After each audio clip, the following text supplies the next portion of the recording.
প্রশাসনের দলীয়করণ এখনো বন্ধ না হলে ৫ আগস্টের মতো পরিণতি ভোগ করতে হবে বলে হুঁশিয়ার করেছেন জামায়াতে ইসলামীর সহকারী সেক্রেটারি জেনারেল রফিকুল ইসলাম খান।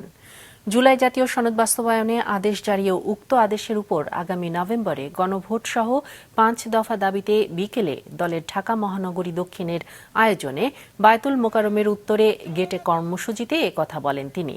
রফিকুল ইসলাম খান বলেন, একটি দল নিজেদের দেশের মালিক ভাবছে। বিভিন্ন বিশ্ববিদ্যালয়ে নির্বাচনের ফলাফল বলছে জাতীয় নির্বাচনেও এমন ভোট বিপ্লব হবে। পরে বায়তুল মোকাররম থেকে গণমিছিল করে দলটি, যা পল্টন ঘুরে কাকরাইলে গিয়ে শেষ হয়।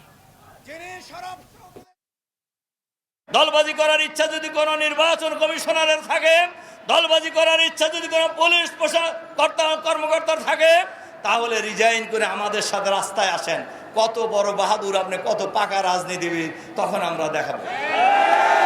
কিন্তু সরকারের অফিসে থেকে একটা দলের পক্ষে কাজ করবেন আর বাংলাদেশের মানুষ বসে বসে আঙ্গুল চুষবে, এটা মনে করার কোনো কারণ নেই।